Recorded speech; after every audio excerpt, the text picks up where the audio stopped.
Hey guys, so I just finished recording this episode for you, and I hope you really like it. Some things I think that are kind of interesting that are in this introduction that I think you should look out for. Is one of the things is it says Tesla's most prolific period, the triumphant opening of the huge Niagara Falls polyphase hydroelectric plant. That's like they have like a nuclear power plant. That's like an electricity plant, like where they make electricity. What's fascinating about this is if you watch The Last of Us, there's an episode and the girl brings her friend to this abandoned mall because it's kind of post-apocalyptic and it has power, and she said, oh yeah, we just tapped into the waterfall.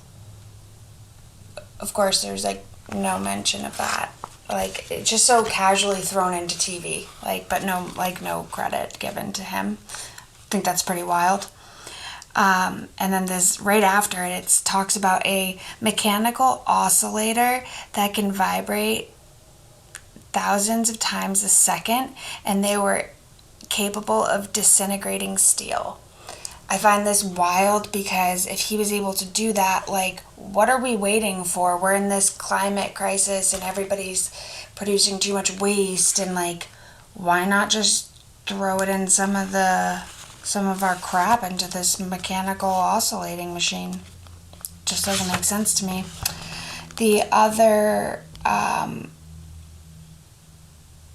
thing I thought was really interesting was it talks about how in 1899 he goes to Chicago and does a demonstration of a radio-controlled boat in 1899. It's wild to me. The other thing that I think is really worth mentioning as you listen is it talks about Tesla's how when he started to become unpopular, and it says he was inevitably associated with the career of the Tesla patents. Imagine being the genius Tesla was and then becoming ostracized from your community because of the work you did. Because what happened was, well, you'll see what happened, but basically General Electric and Westinghouse suck. They basically bought his stuff and then monopolied it, and everyone else who was frozen out started to hate him because they capitalized on his stuff and it pushed out small electricity companies. It's pretty wild. So yeah, I hope you enjoy the episode. Introduction. Nikola Tesla wrote the 6 magazine articles comprising My Inventions in 1919, when he was 63 years old and well past the peak of his career. He was still a public figure, however, and his fame was solidly rooted. At age 31, 4 years after his 1884 emigration from Europe to the United States, he had dramatically presented to the world his polyphase alternating current system, the electrical power system today employed worldwide. And that's, it says see page 63 for a description, and that's where I posted that to my Instagram. And I included the page from 111, and that has the original illustration. Tesla's system made Edison's direct current system, itself inaugurated only in the early 1800s, almost obsolete by the turn of the century. These waning years of the 19th century were Tesla's most prolific period. The triumphant opening of the huge Niagara Falls polyphase hydroelectric plant in 1895 by itself would have secured his reputation. But he had long since moved into the dazzling field of high-frequency mechanical and electrical vibrations. Tesla amazed his peers with mechanical oscillators which vibrated thousands of times a second and were capable of disintegrating steel. His electrical oscillators, unhindered by mechanical inertia, produced even more rapidly vibrating or alternating currents, which seemed endowed with magical qualities. During the 1890s, these high-frequency electrical currents became widely known as Tesla currents. The polyphase electric system revolutionized the way mankind used power soon after Tesla unveiled it in 1888. But the startling discovery of radio waves announced by Heinrich Hertz in the same year immediately overshadowed even the celebrated battle between Tesla's alternating and Edison's direct current systems. Hertz opened the door to wireless communication, yet before radio could become reality, other equally stunning discoveries burst forth. Electrons, X-rays, and radioactivity all entered the human vocabulary in rapid succession. The modern era of mind-boggling change, product of a spiraling world population and its ever-growing control of the lightning forces of electricity, had begun in earnest. Tesla's command of high-frequency currents placed him at the forefront of late 19th century research into X-rays, diathermy, I'll have to look into that, discharge, lightning, robotics, and wireless. Just says and wireless. His lectures on these and other subjects were stunning successes. His work culminated with the 1899 demonstration in Chicago of an elaborate radio-controlled boat. Let me repeat that. His work culminated with the 1899 demonstration in Chicago of an elaborate radio-controlled boat, followed in the same year by construction in Colorado of a giant experimental wireless transmitter. Unfortunately, Tesla's unorthodox theories of wireless transmission, which he thought was more an air or earth current conduction than a free space wave propagation phenomenon, and his fixation on transmitting wireless power as well as messages prevented his pioneering wireless work from being formally recognized in the United States for many years. Only in 1943, several months after his death, did the Supreme Court void Marconi's fundamental United States wireless patent because of a prior work by Tesla, Oliver Lodge, and John Stone. Both of his last names are Stone. The court's belated reversal of quarter-century-old lower court opinions favoring Marconi's patent must rank as a landmark example of slamming the barn door after the horses had not only bolted but also died of old age. All of the patentees and patents involved in the suit had expired, and the plaintiff, the Marconi Wireless Telegraph Company of America, had long since been superseded by the American-owned Radio Corporation of America. The defendant in the case was the United States government, which had taken control of all United States wireless technology during World War I, but had not paid the Marconi Company patent royalties. So on the next page, there is a statue of Tesla on Goat Island in Niagara Falls. It's the entrance arc of the original Niagara Falls polyphase power plant, designed by Stanford White. It stands behind Tesla, the Memorial Society. It's interesting. Coming as it did in the middle of World War II, the decision was little noted, but even the Supreme Court could not have unmade Marconi's popular renown a generation after it was created. Tesla's active wireless career foundered on the shoal of Marconi's entrepreneurial success before the 20th century had fairly begun. Marconi's transatlantic transmissions of 1901 and 1902 were a public relations bonanza. Marconi undoubtedly utilized the best work of Tesla and others, but his system was less ambitious and less expensive than Tesla's. After 1902, Tesla was unable to raise capital to complete the giant Long Island transmitter modeled on his 1899 Colorado test facility that he had begun building in early 1901. He kept a toehold in wireless until World War I by licensing his potentially lucrative wireless patents, but his lack of either financing or corporate ties prevented his litigating the patents effectively. Tesla devoted most of his pre-war period to developing a simple but powerful bladeless turbine, whose success he counted on to resurrect his wireless system. By the eve of the war, the Tesla turbine had excited the interest of Kaiser Wilhelm, among others. Development costs were prohibitive, however, and post-war interests never matched pre-war expectations. The war also aborted Tesla's last hope in the struggle with Marconi, an appeal in the French courts which some French experts had expected to catapult the Marconi company from its monopoly position. My inventions appeared during the time of the Versailles Peace Conference. The League of Nations was obviously much on Tesla's mind when he wrote Part 6. Tesla did not realize how timely a moment he had chosen for a review of his inventive career, but his period of creative glory was in fact past, although he continued to draw on a multitude of stored ideas. An autobiography doubtless would have been better received 2 decades before the war, when he was at his creative peak and his wealthy publisher friend P.F. Collier was encouraging him to make them both some money. But then he was far too busy. See, that's the first instance where Tesla was not concerned about making money. Just gonna put that out there. Tesla was convinced of his longevity and often put off his request for the complete story of his life by saying he would get to it when he was 125 and had finished his researches. Wonder if he's still alive.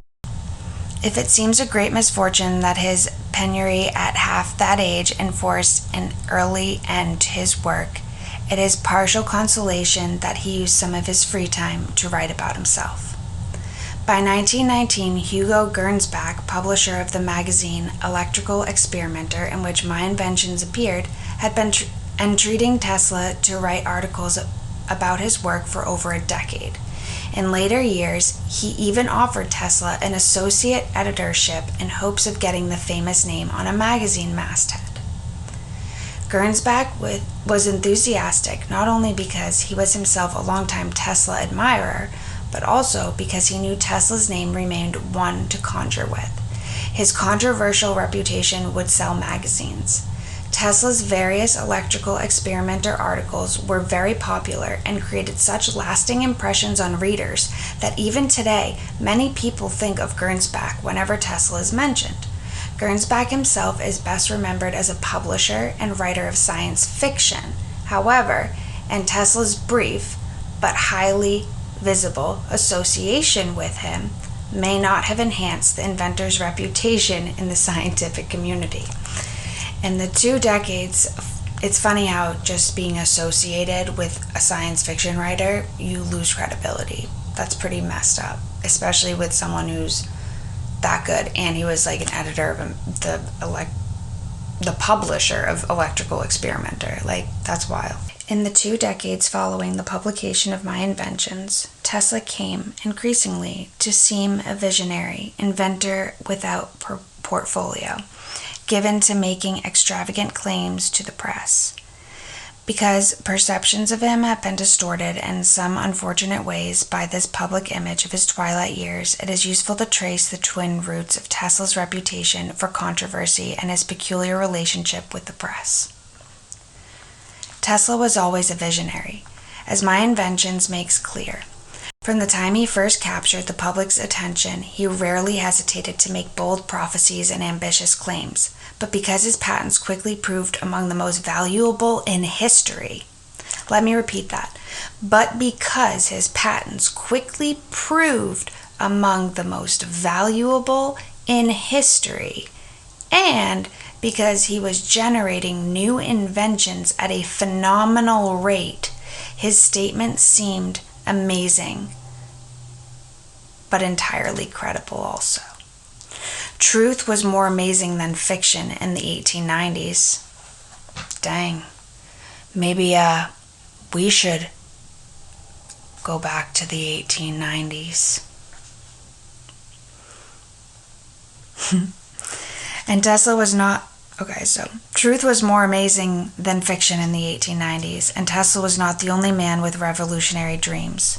Perhaps not coincidentally, the decade of the 1890s was also the heyday of yellow journalism, and the press had a field day with inventors in general and Tesla in particular. Dazzling high-frequency researches and the scientific magic shows he mounted for the millionaires with whom he socialized. His many eccentricities, exotic demeanor, command of many languages and literatures, and willingness to fantasize about the shape of the future with little or no prompting, all made him a favorite with publishers like his friends Hearst and Collier. Tesla gradually became something less of a favorite with his peers, in part because he was a loner that most of them knew only through the wild stories in the press, and in part because he was inevitably associated with the career of the Tesla patents long after they became sole property of the Westinghouse Corporation. Many rival inventors became bitter when they found their progress in alternating current work blocked at all turns by Westinghouse lawyers determined to prosecute, some said persecute, every conceivable patent infringer.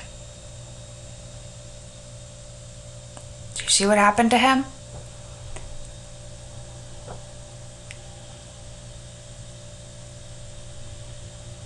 That's wild. Let me read that again. Tesla gradually became something less of a favorite with his peers, in part because he was a loner that most of them knew only through the wild stories in the press, and in part because he was inevitably associated with the career of the Tesla patents long after they became sole property of the Westinghouse Corporation.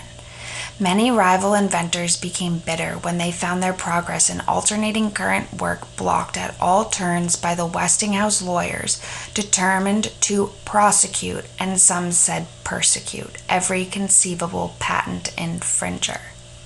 The Westinghouse Corporation in the 1890s was weakened by the high development costs of the polyphase system, as well as by the roller coaster economics of this period of feverish American industrialization. Only by playing its trump, the Tesla patents, for maximum effect could a corporation defeat the monopolistic ambitions of General Electric. The Westinghouse strategy was successful. The apparent strength of the patents, even before they were tested in court, induced General Electric to agree to a cross-licensing of patents with Westinghouse. General Electric became the senior member of the partnership, but both corporations were freed to produce a complete line of equipment while smaller competitors were frozen out. This arrangement fell afoul of the Sherman Antitrust Act in 1911, but by then, the electrical duopoly, which still dominates the U.S. market, was well entrenched. It is hard not to sympathize with the frustrations of gifted inventors like William Stanley, who, crushed in the middle of a corporate showdown, railed at the patent pool trust and reviled the name of Tesla. The fact of the matter, of course, was that Tesla had very little to do with the Westinghouse Corporation after he sold his patents. He worked as a consultant in Pittsburgh for a year and later gave court testimony when it was required of him. But he had no business sense nor any real interest in commercializing his work. He simply desired unlimited funds for new experiments like other inventors. He wasn't trying to make money to go live on a beach. He was just trying to make stuff. That's all he wanted. People say that he was greedy. It's what?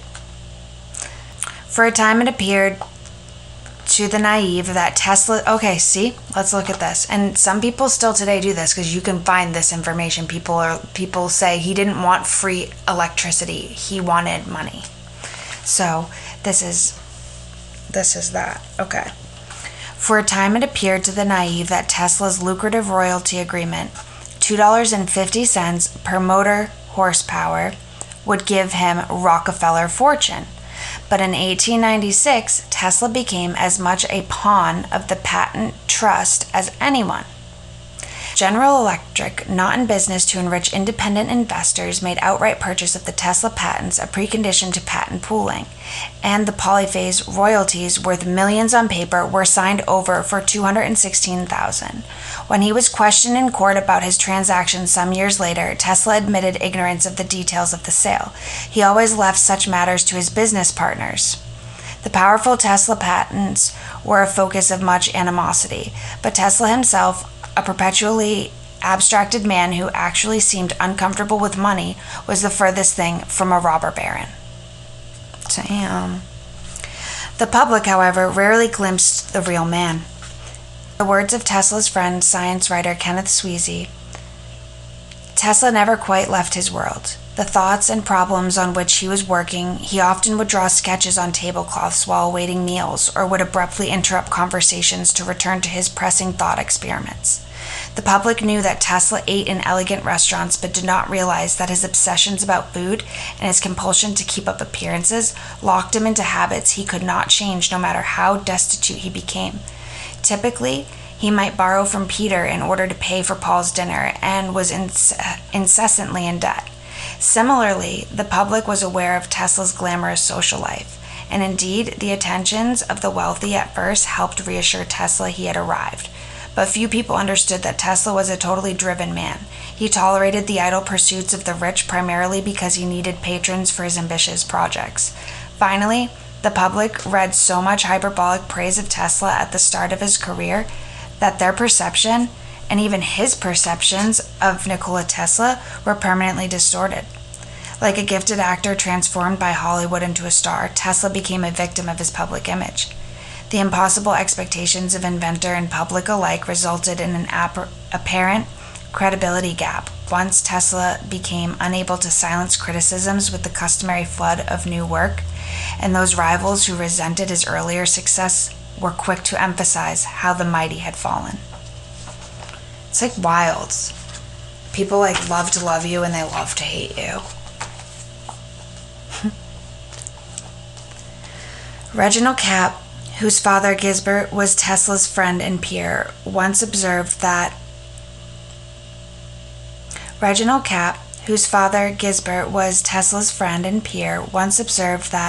Tesla presents an interesting study of the way in which a man's personality may both generate his intellectual achievements and set a limit to them. An ironic situation common among inventors. The same passionate conviction that mesmerized millionaires, the same stubbornness that shed conventional wisdom and made Tesla great, not just a good inventor, and the same relentless optimism that kept him bouncing back from the edge of despair also prevented him from recognizing his own errors, and ultimately drove him to invest himself most heavily exactly where he was most doomed to fail.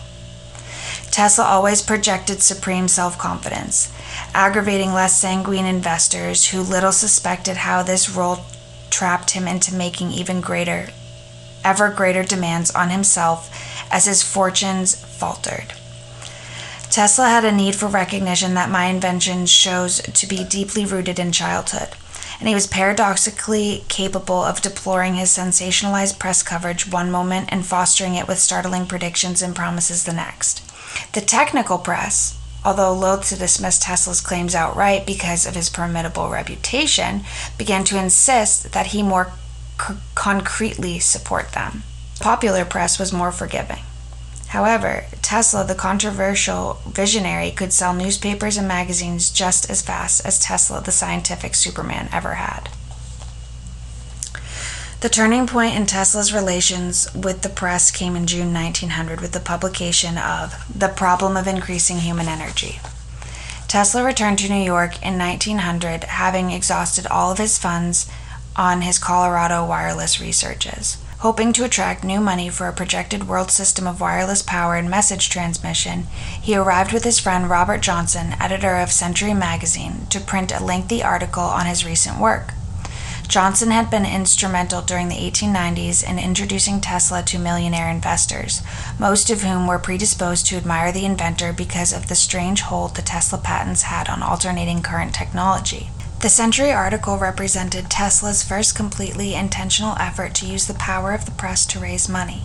To that end, he studied the article with photographs of spectacular electrical discharges that still evoke wonder today, even when it is realized that these photographs are time exposures showing many different discharges. The article was as successful as Tesla could have hoped. J.P. Morgan was sufficiently impressed to invest $150,000 in Tesla's wireless system. Despite Robert Johnson's plea to give us an informing article and not a metaphysical one, Tesla devoted little space to concrete descriptions of his wireless work and entire sections to expansive plans for remaking the world along scientific, energy-efficient lines. Tesla delighted in pushing his mechanistic theories of life to their logical extremes. Not only was each man an automaton, but mankind as a whole obeyed the laws of physics just as surely as gas molecules obey the quote-unquote gas laws. At the beginning of World War I, Tesla calculated with startling accuracy the duration of the war by extrapolating from previous wars according to his theories. Tesla's efforts to divine the future through a bold, poetic synthesis of history, philosophy, and science met the same fate as similar efforts by his near contemporary, the free-thinking Henry Adams, who is the grandson of John Quincy Adams. Both men were labeled by a literal-minded world, at best eccentric or at worst as unfaithful to the rules of their professions. Yet today, the world actually pulses with electrical intelligence and power like a living organism, much as Tesla predicted it would with his world system. Opinion is still divided whether Adams's vision of destruction or Tesla's of salvation by technology is more plausible, but ambitious, cross-disciplinary attempts to read the future are no longer dismissed as unprofessional. The pace of technological and societal change has become so rapid that futuristic thinking may hold our only hope of keeping pace. Tesla did not wade into the human energy controversy unaware. His letters indicate that he expected criticism of both his futuristic ideas and his world system claims. He was playing for higher stakes.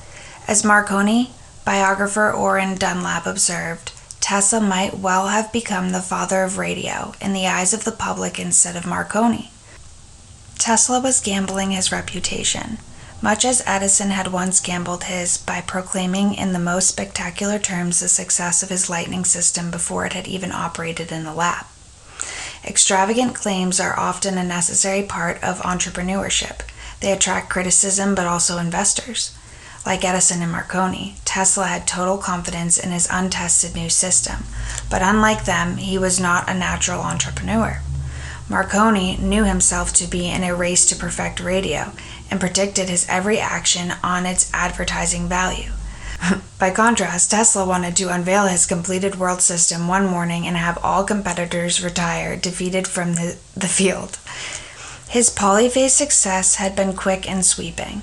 He had easily attracted venture capital from his millionaire acquaintances, and he could invent rings around Marconi. Marconi, of course, was smart enough to surround himself with talented people, but what ultimately doomed Tesla was his own limitless ambition.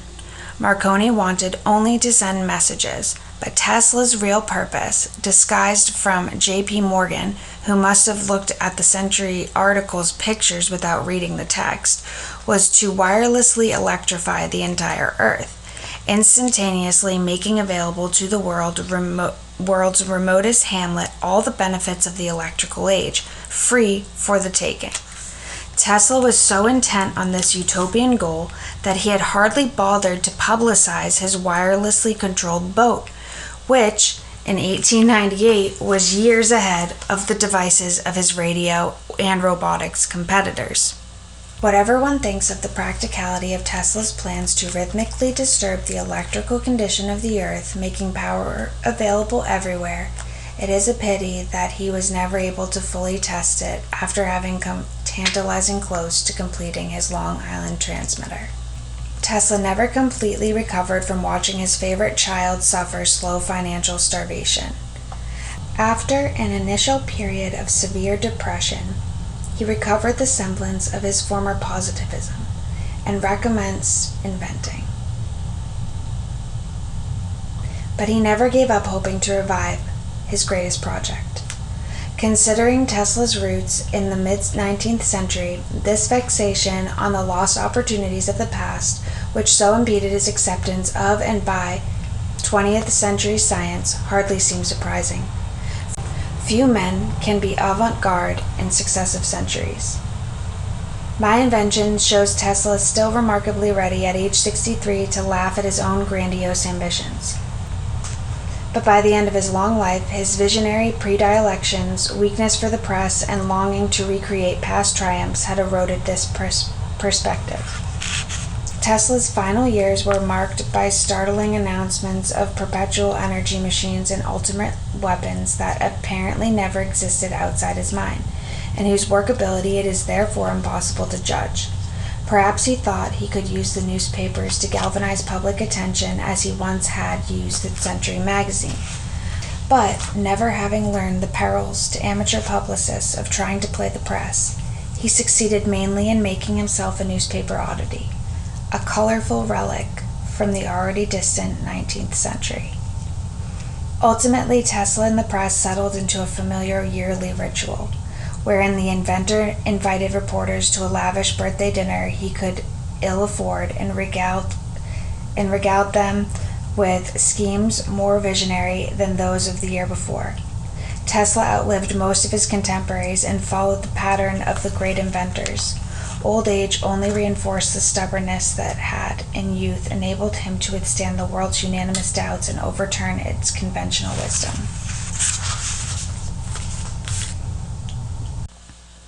It is to Tesla's youth that one must look to find the seeds of his creativity, although Tesla's most ardent admirers and detractors alike tend to focus on the imaginative flights of his old age.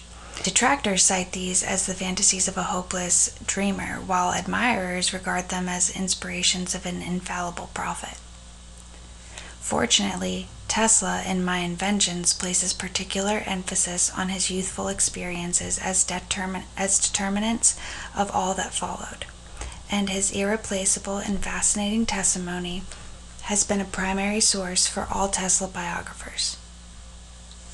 However, Tesla's focus in My Inventions is primarily an interior one, and readers need some sense of the historical and geographical context of his childhood. He was born of Serbian parents in Croatia, was educated in Croatian, Austrian, and Czech schools, and found his first engineering job in Hungary. Many different groups have proudly claimed him for their own. His native Lika, pronounced Lika, in the Croatian Republic of what is to now Yugoslavia, land of the South, or Yugo and Slavs, was long part of the Austrian Empire's military frontier, a militarized zone that stretched 1,000 miles along the empire's border with the Turkish, or in parentheses Ottoman at that time, Empire to the south and east. A majority of the frontier's residents were Southern Slavs, Serbs, Croats, that's like Croatians, Slovenes, and almost all of its men were lifelong soldiers who might at any time be sent off to fight distant wars. The frontier was expected to be self-supporting, but because the men had numerous army duties, even in peacetime, farming often became the province of women and children. Lika, a mountainous and infertile karst region perpetually at the edge of a famine, it remains today one of the poorest parts of Yugoslavia, produced some of the frontier's toughest and most resourceful men and women. The frontier was hundreds of years old at Tesla's birth, and changes in warfare as well as the wane of Turkish power had finally made it obsolete. It was returning to civilian administration when Tesla reached draft age, and as a result, Tesla saw his military obligation. Never mentioned in My Intentions. Okay, so he never talks about his military obligation. Let me start that sentence over. It was returning to civilian administration when Tesla reached draft age, and as a result, Tesla saw his military obligation reduced from 64 to a mere 3 years. Tesla, in fact, avoided the army altogether by enrolling in technical school. Tesla was fortunate in other ways. His father was a Serbian Orthodox priest and an educated man. The two were not necessarily synonymous at the time. His mother came from a distinguished clerical Serbian Orthodox family, and many maternal and paternal relatives were influential priests or military officers. Moreover, the frontier, which had so long stagnated as an Austrian military zone, had had its horizons immensely broadened by the brief Napoleonic occupation during Tesla's grandfather's time. Europe had Europe had flowered in the centuries since the Turkish invasions and had been checked, but the frontier, trapped between East and West, had remained a complete hostage of the past until the modern army and modern ideas of Napoleonic France swept through. Although Tesla was himself born into a repressive period which immediately followed the great European revolutions of mid-century, the winds of change were not easily smothered, and the young and ambitious Tesla took advantage of them to sail away to a newer world.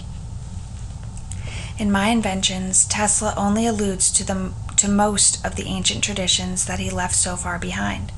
He was steeped in the heroic oral literature with which the South Slavs commemorated their almost timeless battles against Islamic invaders, and he grew up amidst one of the world's most complex geopolitical situations, one such as only millennia of wars, migrations, and imperial edicts acting on a tapestry of different cultures, races, and religions can produce.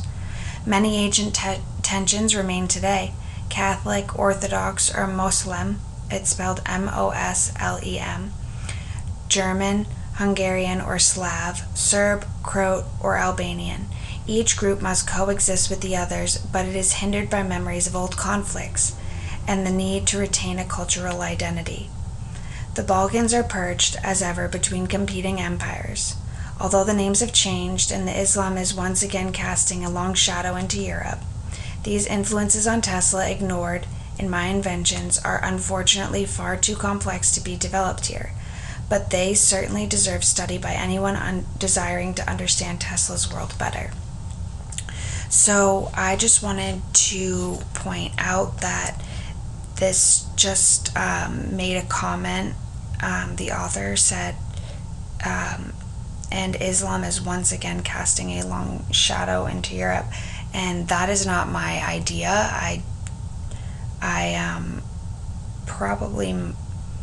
don't think I'm going to edit that out because this is like a historical book, so I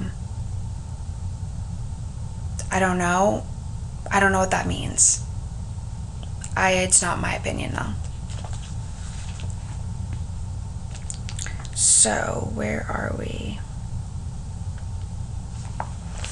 Finally, it must be observed that Tesla's interior focus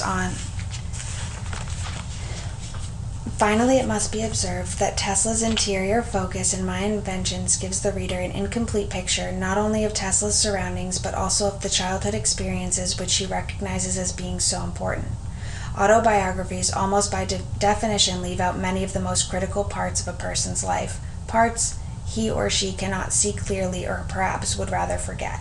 It is imperative for serious students of Tesla's life to give My Inventions a very close reading, and where there seem to be omissions or discrepancies, to seek out secondary sources.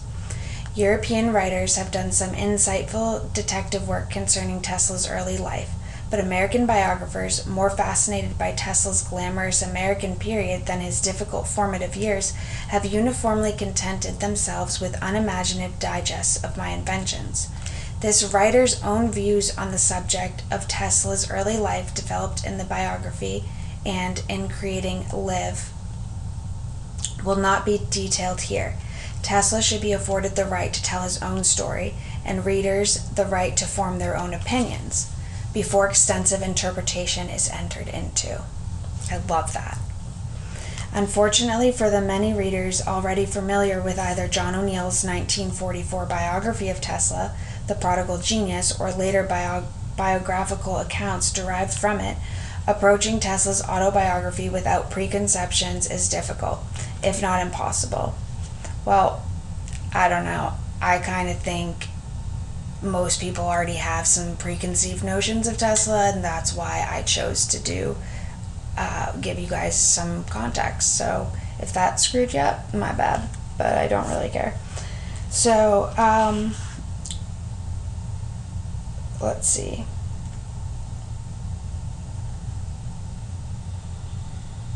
Prodigal Genius, or later biographical accounts derived from it. Approaching Tesla's autobiography without preconceptions is difficult, if not impossible. O'Neill admired Tesla and had the benefit of several good sources, including Tesla's nephew, Sava Kosanovich, but his book had been primarily responsible for for much of the mythology that today surrounds Tesla's name. Prodigal Genius is a mixture of fact and fiction, with few footnotes and no bibliography to help the reader differentiate between the two. Any books or articles which cite O'Neill as a source must be approached very cautiously. Furthermore, the reader of My Inventions must pay particular attention to passages that seem confusing or surprising in light of what he or she may already know. O'Neill's version of events, which permeates so much of what people think they know about Tesla, could be intruding unbidden.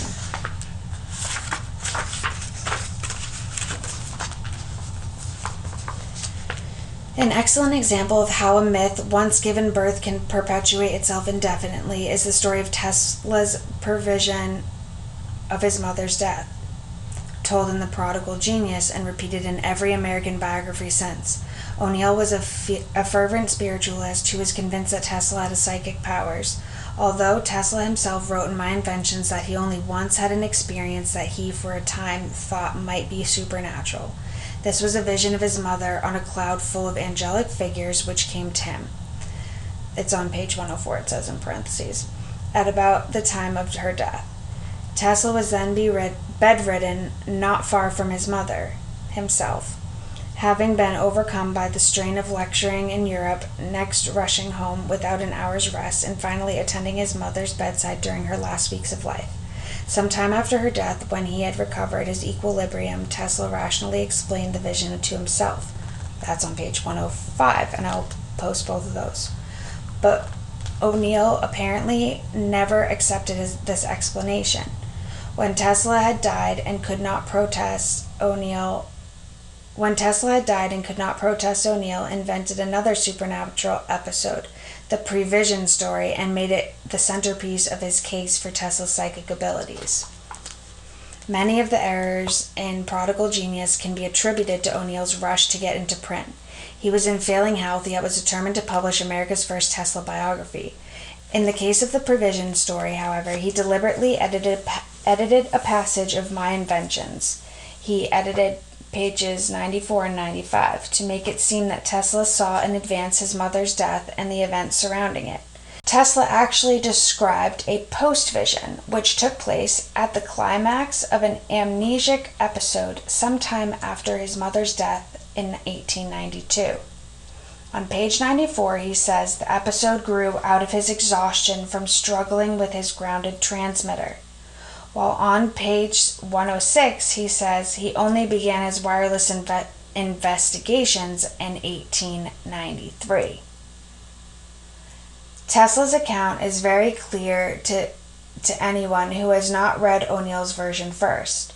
Tesla describes how he forgot all of his previous existence except earliest infancy, and how his memory returned only gradually, working its way forward in time. Ultimately, the peculiar nervous breakdown he was experiencing climaxed as had the previous one. Tesla underwent the tremendous pain and distress of witnessing his mother's death for a second time. Oh, that's what happened. He had so he had PTSD. Okay. So, and that caused him memory loss. Okay.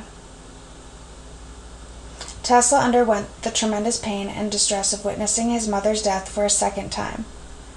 O'Neill quotes Tesla's description of this trauma verbatim from My Inventions, but disguises his source, and deletes the one sentence that clearly placed Tesla's mother's death in the past and not the future. I remember how I made the long journey home without an hour of rest, and how she passed away after weeks of agony. O'Neill poetically compressed to a single evening the 6 weeks separating Tesla's return home in February and his mother's death in April. So many writers have now repeated O'Neill's and each other's versions of this prevision story that Tesla's fascinating and revealing account of amnesia has been totally submerged in a sea of mystical speculation. In My Inventions, Tesla mentions his exasperation at being adopted by devotees of the supernatural. He was generally very skeptical about the psychic phenomena. Despite his childhood exposure to the endemic superstition of Liga and his adult admiration for the British scientist and psychic researcher William Crookes, in combination with all of Tesla's misadventures with journalists and in-depth biographers, the unsought association with the supernatural had by mid-20th century clouded Tesla's reputation.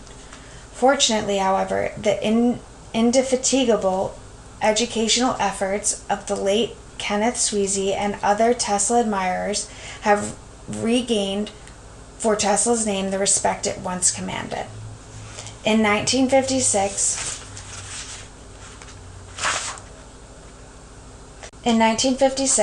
the century of Tesla's birth, the unit of magnetic flux density in the worldwide system international, in parentheses, meter kilogram second, of measurements was named in his honor. The American engineering establishment now numbers him among its greatest alumni. No small honor for a man of foreign birth. It is to be hoped that reissuing Tesla's autobiography may, in this time of renewed interest in his career, help dispel some of the lingering misconceptions that even today make Tesla the subject of sensationalist journalism and the object of cult worship. Tesla and his public both deserve much better.